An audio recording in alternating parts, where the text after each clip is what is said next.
دوستو، خواجہ غریب نواز چشتی رحمت اللہ علیہ کی مزار مبارک کو ہندوستان کے بادشاہ اورنگزیب عالمگیر نے توڑنے کا ارادہ کیا۔ بادشاہ اورنگزیب کو ولیوں کے بارے میں یہ غلط فہمی تھی کہ مرنے کے بعد مزاروں میں انہیں زندہ کیا جاتا ہے۔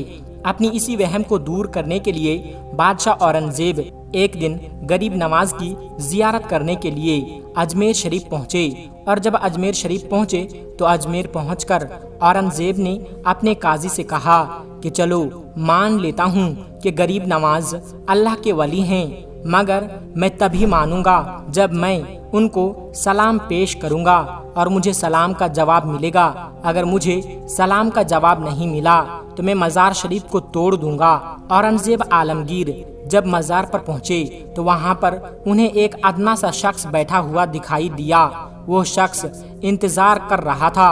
بادشاہ اورنگزیب نے اس شخص سے پوچھا، اے شخص، کیا معاملہ ہے؟ تم یہاں پر کیوں بیٹھے ہو اور تم پریشان کیوں لگ رہے ہو؟ تو اس شخص نے بادشاہ اورنگزیب سے فرمایا، حضرت، میں آنکھ سے نابینا ہوں، یعنی میں اندھا ہوں، اور کافی وقت سے خواجہ غریب نواز رحمت اللہ علیہ سے دعا کر رہا ہوں کہ میری آنکھوں کی روشنی مجھے واپس مل جائے، لیکن کوئی فائدہ نہیں ہوتا۔ میں کافی وقت سے یہاں پر حاضری دے رہا ہوں اور رو رو کر دعا بھی کر رہا ہوں کہ یا اللہ، اپنے اس ولی کے صدقے میری آنکھوں کی روشنی مجھے عطا کر دے، مگر آج تک مجھے کوئی فائدہ نہیں ہوا، یعنی میری آج تک کوئی حاضری اور دعا قبول نہیں ہوئی۔ تو بادشاہ اورنگزیب نے اس اندھے شخص سے کہا کہ میں مزار پر سلام پیش کرنے کے لیے جا رہا ہوں، اور جب میں واپس آؤں اور تب تک اگر تیری آنکھوں کی روشنی تجھے واپس نہ ملی تو میں تلوار سے تیری گردن اڑا دوں گا۔ اتنا سنتے ہی وہ اندھا آدمی بہت ہی زیادہ پریشان ہو گیا اور بہت زیادہ غمگین ہو گیا، اور وہ اندھا آدمی سوچنے لگا کہ اب کیا ہوگا؟ اب تک تو میری آنکھوں کی روشنی نہیں تھی، لیکن اب میری گردن بھی اڑا دی جائے گی۔ یعنی وہ اندھا شخص کہنے لگا کہ اب تک تو میں اپنی آنکھوں کی روشنی سے ہی پریشان تھا کہ میری آنکھوں کی روشنی نہیں ہے، میں اندھا ہوں، لیکن بادشاہ نے اب میری گردن اڑانے کی بات کر دی ہے، یعنی میرا بچنا اب بہت ہی زیادہ مشکل لگ رہا ہے۔ پھر اس اندھے آدمی نے زور زور سے رو کر اور تڑپ تڑپ کر خواجہ غریب نواز سے فریاد کیا، اور جب بادشاہ اورنگزیب نے خواجہ غریب نواز کو سلام پیش کیا، یعنی جب بادشاہ اورنگزیب مزار کے پاس پہنچے اور مزار کے پاس جا کر انہوں نے سلام کیا تو مزار میں سے کوئی جواب نہیں ملا۔ جب بادشاہ اورنگزیب نے ایک بار سلام کیا تو جواب نہیں ملا۔ پھر بادشاہ اورنگزیب نے دوسری بار سلام کیا، پھر بھی سلام کا جواب نہیں ملا۔ لیکن جب تیسری بار اورنگزیب نے السلام علیکم ورحمۃ اللہ وبرکاتہ کہا تو اندر سے آواز آئی کہ وعلیکم السلام ورحمۃ اللہ وبرکاتہ، اور پھر مزار شریف سے آواز آتی ہے کہ اے بادشاہ اورنگزیب، دوبارہ ایسی ضد نہ کرنا، کیونکہ تمہاری ضد کی وجہ سے میں اس اندھے کی آنکھوں کی روشنی لینے عرش الہی پر گیا تھا، اور اسی وجہ سے تمہارے سلام کے جواب دینے پر دیری ہو گئی۔ سبحان اللہ۔ دوستو، خواجہ غریب نواز کی کرامت کو دیکھنے کے بعد بادشاہ اورنگزیب عالمگیر رحمت اللہ علیہ ایک اللہ کے ولی بن گئے۔ اللہ اکبر۔ تو میرے دوستو، یہ شان ہوتی ہے اللہ کے ولیوں کی۔ یہ واقعہ ہونا تھا کہ بادشاہ اورنگزیب رحمت اللہ علیہ ایک بہت ہی بڑے اللہ کے ولی بن گئے، جنہوں نے ایک کتاب بھی لکھی ہے، فتاوی عالمگیری۔ بڑے بڑے مسائل اسی کتاب سے حل ہوتے ہیں۔ میرے دوستو، جب خواجہ غریب نواز رحمت اللہ علیہ اجمیر شریف پہنچے تو اس وقت ایک مندر تھا جو اجمیر کا سب سے بڑا مندر تھا، اور یہ مندر صرف راجا اور رانیوں کی عبادت کے لیے خاص تھا، اور اس مندر کے ساتھ ہی ایک تالاب بھی تھا جس کو ہم اور آپ انا ساگر کے نام سے جانتے ہیں اور پہچانتے ہیں۔ ہندو اس تالاب کے پانی کو بہت ہی زیادہ پوتر یعنی پاک صاف مانتے تھے۔ ان کا ماننا تھا کہ جو بھی اس تالاب میں نہا لے گا اس کے سارے گناہ جھڑ جائیں گے۔ کہتے ہیں کہ اس مندر میں رات کو اتنے چراغ جلتے تھے کہ ہر رات 3.5 من تیل ان چراغوں میں استعمال ہوتے تھے۔ اگل بگل کے کئی دیہاتی علاقے مندر کے نام تھے، یعنی ان دیہات کی آمدنی مندر پر خرچ ہوتی تھی۔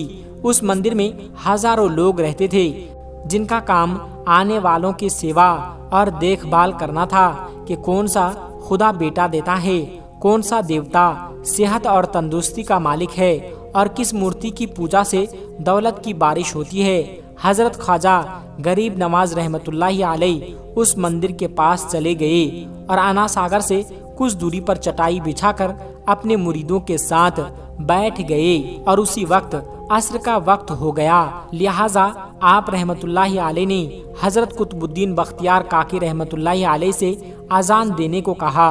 کفر و شرک کے گڑھ اجمیر میں اللہ کی وحدانیت اور محمد صلی اللہ علیہ وسلم کی رسالت کا یہ پہلا اعلان تھا۔ وہ لوگ اسلام کو نہیں جانتے تھے کہ اسلام کیا ہے، چنانچہ اذان کی آواز سن کر وہ حیران ہو گئے اور اپنے گھر سے نکل آئے۔ سب مسافروں نے انا ساگر کے پانی سے وضو کیا اور نماز پڑھنا شروع کیا۔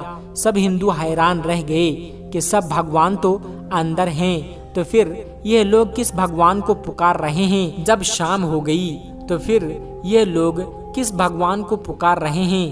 جب شام ہوئی تو راجا کے اونٹ جو دن میں چرنے کے لیے گئے ہوئے تھے اپنے چرواہوں کے ساتھ واپس آنے لگے۔ اتفاق سے جہاں خواجہ غریب نواز رحمت اللہ علیہ اپنے ساتھیوں کے ساتھ بیٹھے ہوئے تھے وہ جگہ راجا کے اونٹوں کے بیٹھنے کی جگہ تھی۔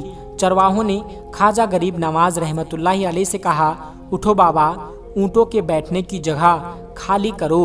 آپ رحمت اللہ علیہ نے فرمایا، اتنا بڑا میدان پڑا ہے، اونٹ تو کہیں بھی بیٹھ سکتے ہیں، کیوں مسافروں کو تنگ کرتے ہو؟